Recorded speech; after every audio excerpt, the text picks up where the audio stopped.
नमस्कार, मैं संकेत अवटे। एक्चुअली बैंकिंग सेक्टर को 2025 में बहुत बड़ा खतरा हो सकता है। ये मैं नहीं बोल रहा हूँ, आरबीआई बोल रहा है। आरबीआई को लग रहा है कि बैंकिंग सेक्टर में बहुत ज्यादा दिक्कत आ सकती है। ऐसा एक आरबीआई का रिपोर्ट बोल रहा है। जून से लेके दिसंबर तक एक रिपोर्ट उन्होंने बना लिया है। उस रिपोर्ट के अंदर ये सारी चीजें बोली जा रही है। रीजन बिहाइंड दैट अगर आप देखो ना, तो ओवरऑल 2 क्वार्टर आप जज कर सकते हो, 3 क्वार्टर भी आप जज कर सकते हो। ओवरऑल बैंकिंग की जो नेट प्रॉफिट्स है, सेल्स है, मतलब उनका जो भी रेवेन्यू है, उसके साथ साथ नेट इंटरेस्ट मार्जिन है, आपको फ्लैट नजर आ रहा होगा। बड़े बड़े बैंक्स की मैं बात कर रहा हूँ, टॉप 3-4 बैंक्स अगर आप ले लेंगे तो आपको ये समझ में आ जाता है। सो ओवरऑल कोई दिक्कत चल रही है क्या? आरबीआई के रिपोर्ट के हिसाब से अगर हम बात करें तो क्यों बैंकिंग सेक्टर में इतना बड़ा इशू आ सकता है, बहुत बड़े बड़े न्यूज उसके बारे में बन रहे हैं, उसके रिलेटेड हम डिस्कस अब करने वाले हैं। ओवरऑल पहले मैं आपको बोलना चाहता हूं कि चैनल को सब्सक्राइब करके बेल आइकन को प्रेस करके रख देना, क्योंकि ऐसे ही इंपॉर्टेंट न्यूज मैं आपके लिए हर दिन लेके आता हूं।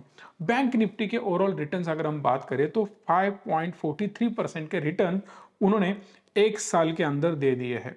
एचडीएफसी की हम बात करें तो 4.51% के रिटर्न है। आईसीआईसीआई 28% के return, SBI 23% return, Kotak Mahindra 7% return, वो भी माइनस में है क्योंकि कोटक महिंद्रा का थोड़ा दिक्कत चल रहा है। उसके बारे में डिटेल वीडियो मैंने ऑलरेडी बना के रख दिया है, सो दैट आपको वो मिल जाएगा। एक्सिस बैंक भी -3% हमें नजर आ रहा है। बट ओवरऑल अगर हम बात करें बैंक्स का ना, परफॉर्मेंस इतना अच्छा बिल्कुल भी नहीं था, क्योंकि जो डिपॉजिट्स आ रहे उनके पास वो बढ़ते हुए नजर नहीं आ रहे उतने गति से जितने गति से वो होने चाहिए। वो फ्लैट ग्रोथ नजर आ रही है। अब इसमें भी डिपॉजिट की फ्लैट ग्रोथ क्यों है वो भी मैं बोल देता हूँ। डिपॉजिट्स जो है वो नेक्स्ट लेवल नहीं बढ़ रहे, और मैं ये भी दावा कर सकता हूं कि डिपॉजिट्स एक्चुअली नहीं बढ़ रहे। इसका मतलब क्या है कि जो भी ग्रोथ दिख रही है ना, डिपॉजिट में जो growth in terms of percentage हो रही है, मतलब जो इंटरेस्ट ग्रो हो रहा है उस हिसाब से वो रोल आउट हो रहा है। समझ रहे हो आप? मतलब 100 करोड़ का मेरे पास डिपॉजिट आया, तो अगले साल उसकी वैल्यू 6% भी मैंने अगर उसमें इंटरेस्ट दिया तो 106 करोड़ हो जाता है। सो दैट आपको लगता है कि 106 करोड़ मतलब 6% की ग्रोथ है, बट वो इंटरेस्ट वाली ग्रोथ है। एक्चुअल जो ग्रोथ होनी चाहिए वो बिल्कुल भी यहां पे नजर नहीं आ रही है। और उसी में आरबीआई ने सीधा बोल दिया कि एनपीएस बढ़ सकते हैं, और इस धागे को पकड़ के इतना ज्यादा हवा बना जा रहा है इस रिपोर्ट का कि अब बैंकिंग सेक्टर खत्म। उनके अनुसार जो भी पर्सनल लोन इन्होंने दिए, जो भी एग्रेसिव लोन्स दिए या रिस्की लोन्स दिए, ये सारे लोन्स ना थोड़ा डिफॉल्ट होने के चांसेस इसमें बढ़ सकते हैं। दैट्स वाई 6% तक ग्रॉस एनपीए जा सकता है। और इस धागे को पकड़ के बहुत ज्यादा मार्केट में तनातनी बन रही है। बट एक्चुअली अगर मैं रिपोर्ट मेरे पास है, बहुत सारी चीजें मैंने एनालाइज करी, एक मैं आपको सामने रिपोर्ट भी ये रख देता हूं, यहां पे आपको समझ में आ जाएगा कि ग्रॉस एडवांसेस लैक्स करोड़ में है 66.9, पकड़ लो यार 67 लाख करोड़ का ग्रॉस एडवांसेस था, वो आज के दिन 167 लाख करोड़ की ग्रोथ हमें यहां पे नजर आ रही है विद इन 9 ईयर्स। इतनी तगड़ी ग्रोथ यहां पे हमें नजर आ रही है। ग्रॉस एनपीए अगर आप देखो ना, 2015 को 4.6% थे, बढ़ के कहां गए 9.6, ऑलमोस्ट 10% तक गए थे। आज के दिन सबसे लोएस्ट रेट पे ये लोग चल रहे 2.6%।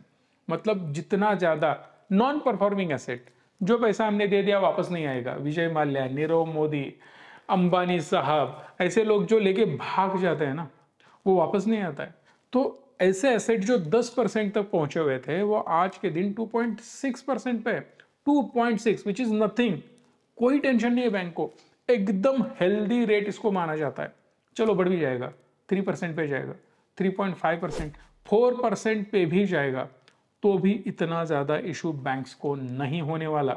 मैं बात कर रहा हूं यहां से ऑलमोस्ट डबल होने की। उतना ज्यादा मेजर इंपैक्ट, खत्म होने वाली बात बिल्कुल नहीं होगी।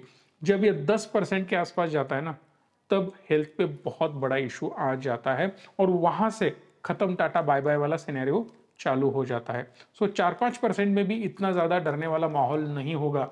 ये जो केस है अभी का ना, ये सबसे तगड़ा केस है सबसे तकड़े आंकड़े हमें यहाँ पे नजर आ रहे हैं। अगर हम नेट एनपीए की बात करें 2.5 से बढ़ के ये 5.5% तक गए थे, फिर ये नीचे 0.6%, one of the best number in the world माना जाता है भाई साहब इसको, इन द वर्ल्ड में बात कर रहा हूं। 0.6% बहुत बड़ी बात होती है ये।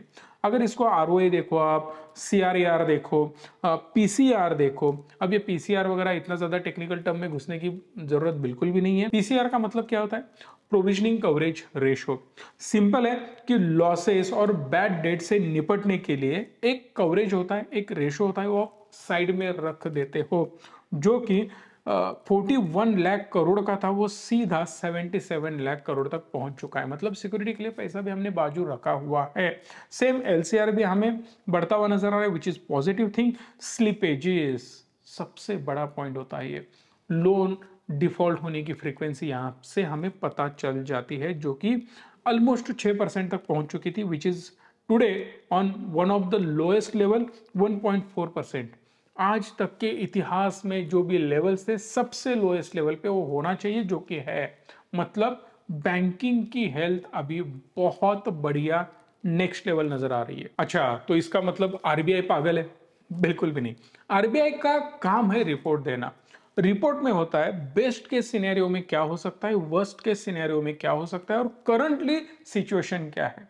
अगर खराब से खराब, बद से बदतर कंडीशन भी आ जाए तो भी हम 4 to 6% पे जाएंगे, विच इज एकदम कंट्रोलेबल थिंग, कोई टेंशन नहीं है। अब इस पे आगे जाके हम बात करते हैं पर्सनल लोन, थोड़े रिस्की लोन। ये जो लोन्स है ना, वो कम होते जा रहे हैं। क्रेडिट कार्ड से देने वाले लोन, इसका आपको डिक्लाइन नजर आएगा, which is again one of the positive thing, कि अगर ये डिक्लाइन होता जा रहा है तो उसका एनपीए भी डिक्लाइन होता हुआ नजर आ सकता है। सो सिंपल लॉजिक से हम बात करें तो आरबीआई का मानना इतना ही है कि भाई साहब वर्स्ट के सिनेरियो में हम यहाँ पे जा सकते हैं, और करंट सिचुएशन ये है। सो दैट फिलहाल उनके हिसाब से दिक्कत तो कोई भी नहीं है। सो दैट ये जो रिपोर्ट है ना, ये आप तक पहुंचाना बहुत ज्यादा जरूरी है। बैंकिंग खत्म हो गया, ऐसा बिल्कुल भी नहीं होता है। हाँ, नो डाउट एक पैनिक क्रिएट किया जा सकता है, थोड़ा बहुत उसको नीचे लेके आ जा सकता है। ट्रेडर इसमें पैसा कमा लेंगे, शॉर्ट टर्म में जो भी गेम करने वाले लोग होते हैं, ऑपरेटर लोग बैठे हुए हैं, वो तो कमाने का चक्कर ही उनका होता है। बट हमारा सिंपल लॉजिक होना चाहिए कि बढ़िया एसेट क्लास पकड़ो, बढ़िया सेक्टर पकड़ो, बढ़िया स्टॉक्स पकड़ो, होल्ड करके आराम से बैठ जाओ, बस।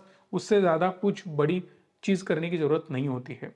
सो दैट अगर आपको हमारी हेल्प चाहिए तो इस नंबर को कॉल कर सकते हो। आपको इन्वेस्टमेंट करनी है, प्रॉपर नॉलेज आपको लेना है, म्यूचुअल फंड में अगर आपको इन्वेस्टमेंट्स करनी है, तो ये वहां पे हम आपको हेल्प कर सकते हैं।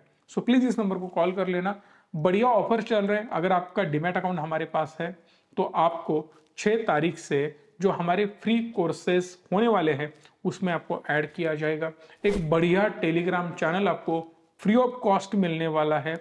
बहुत कुछ वैल्यू वहां पे आपको मिलेगी। सो दैट इस नंबर पे कॉल करके आप एक डीमैट अकाउंट भी फ्री ऑफ कॉस्ट खोल सकते हो। बैंकिंग की अगर हम बात करें, बैंक निफ्टी की 16.58 का पीई रेशो हमें देखने मिल रहा था, जो कि आज के दिन 13.88 पे नजर आ रहा है। उसका ईपीएस पहले था, अर्निंग पर शेयर, पैसा कितना कमाता है, सिंपल लॉजिक, 2908 रुपीज का उनका ईपीएस था, जो आज के दिन 3672 पे नजर आ रहा है। 3600 3700 बोल सकते हो आप राउंड फिगर में। सो दैट इतना तगड़ा ईपीएस होने के बावजूद भी हमें पी सस्ता मिल रहा है एज कंपेयर टू प्रीवियस पी। सो आप सोच सकते हो कि इतना ज्यादा भी बैंकिंग सेक्टर ओवर वैल्यूड नहीं है, और अपॉर्चुनिटी है नहीं है, वो आप मुझे कमेंट बॉक्स में बता सकते हो इतनी सारी चीजें समझने के बाद। सो बात करते हैं कुछ स्टॉक की। आईटीसी की बात करते हैं। आईटीसी में बहुत दिनों से चल रहा था ये होटल बिजनेस अलग करना है, करना है, करना है, बट आज के दिन अब ये डिसीजन ऑलरेडी हो चुका है। लिस्टिंग एनएससी बीएससी पे होने वाला है 16 फरवरी को, 16 फरवरी को। बढ़िया दिन है, आपको पता ही है क्या है, कमेंट बॉक्स में बता देना 16 फरवरी को क्या होता है। अगर आपके पास 10 आईटीसी के स्टॉक्स हैं तो आपको एक स्टॉक मिलेगा होटल इंडस्ट्री का। 140 प्लस इनके होटल्स है, 12,000 प्लस इनके रूम्स है, 3,000 करोड़ से भी ज्यादा इनका ईयरली रेवेन्यू वहां से जनरेट होता है। होटल इंडस्ट्री आज के दिन रॉकेट है भाई साहब। होटल इंडस्ट्री में एक स्टॉक का एनालिसिस मैंने ऑलरेडी कर रखा है। If you want to know, Marathi Sanket पे रिसेंट मैंने वीडियो 4 दिन पहले बनाया हुआ है, एक बार जाके देख लेना। होटल इंडस्ट्री की ग्रोथ कैसे हो रही है, क्या हो रही है, किस प्रकार से हम होटल इंडस्ट्री को आने वाला एक हीरा मान सकते हैं। एक बार जाके वीडियो देख लेना, आपको डिटेल इंफॉर्मेशन मिल जाएगी। एक बढ़िया होटल बहुत सारे लोगों को पता भी नहीं है, उसके बारे में मैंने वहां पे एनालिसिस कर रखा है। सो माझगांव डॉक की अगर हम बात करें, वहां पे 2000 करोड़ का ऑर्डर उनको मिनिस्ट्री ऑफ डिफेंस की तरफ से मिल चुका है। माझगांव डॉक चर्चा में था, सर्किट लग रहे थे, फिर थोड़ा रेड सिंबल वो दिखा रहा था, फिर से अब वहां पे आज के दिन ग्रीनरी दिख रही है। सो देखते हैं कहां तक जा सकता है माझगांव डॉक, क्या कर सकता है। अदानी विल्मार की एक न्यूज आ रही है, अदानी इंटरप्राइजेस वहां से एग्जिट करना चाहती है। मे बी विल्मर ही उसको फिर से खरीद ले। 16,000 करोड़ की डील ये हो सकती है, बट अगेन चर्चाएं चल रही है, होगा नहीं होगा, कैसे होगा, वी डोंट नो। बट अब तक तो ये न्यूज बहुत ज्यादा फैलती हुई नजर आ रही है, क्योंकि ऑलरेडी अदानी को बहुत ज्यादा फंड्स की जरूरत है।